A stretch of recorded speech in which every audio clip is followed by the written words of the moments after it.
She told her mom, "What if someone better comes along?" I heard it while carrying groceries.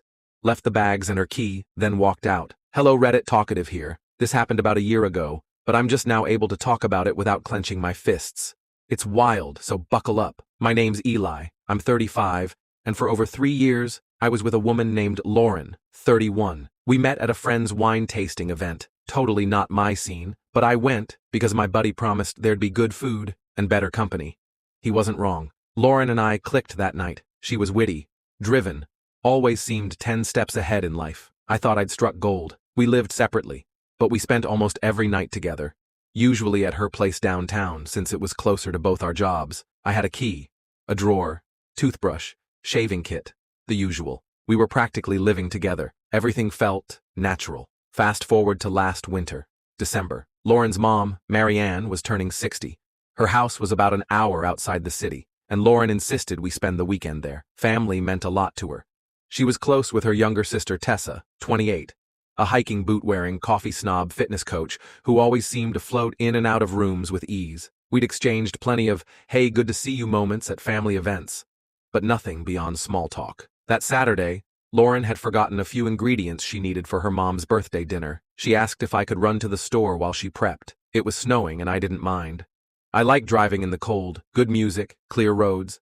I hit the local market, grabbed everything on the list, and picked up a bouquet of tulips for Marianne. Figured it'd be a nice touch. I came back with 4 grocery bags and headed in through the garage, where the stairs led up into the open-plan kitchen and living area. I was halfway up the steps when I heard Marianne ask, "So when's Eli going to pop the question? You two have been together forever." I stopped, not because I was spying or anything. I was just curious what she'd say. We'd talked about our future. I was planning to propose in the spring, ring and everything. Then came Lauren's reply, "Mom, not this again." Marianne laughed. "I'm serious. He's a great guy. He adores you, has a solid career, treats you like gold." And Lauren said, "I know. Eli's wonderful. But I'm not ready to shut the door on other possibilities. I mean, what if someone better comes along?" I froze. The groceries in my hands felt like they weighed 1,000 pounds. "He's safe," she added. "Dependable.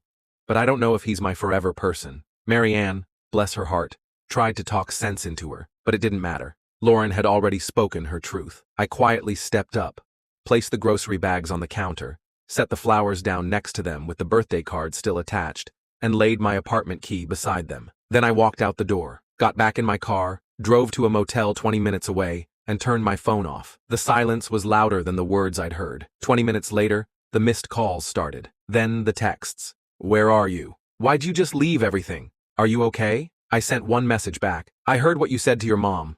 We're done. I'll swing by next week to pick up my things when you're not home." Then I muted her and poured myself a stiff drink. 3 years of loyalty. 3 years of building something I thought was leading to marriage, and to her, I was just safe, a placeholder. The next day, my phone looked like a crime scene. Over 40 missed calls, dozens of texts. Lauren claimed it was pressure, that she didn't mean what she said, that it came out wrong. But the thing about the truth is, when it comes out naturally, it rarely comes out wrong. I didn't reply. Instead, I called someone I never thought I would, Tessa. I told her what happened, what I heard, asked if she could let me know when Lauren would be at work so I could get my things without drama. Tessa went silent, then she sighed. "Damn, she actually said that?" "Word for word, yeah. She works Tuesday, 9 to 5. Want help packing your stuff?" "Wouldn't say no." She paused. "For what it's worth, Eli, I always thought you were the best thing that happened to her." I guess she didn't realize it. That Tuesday, I showed up at Lauren's with 2 friends. I took my time. Clothes, books, my favorite hoodie she always wore, and a few personal gadgets. I didn't take anything I bought for her. No pettiness.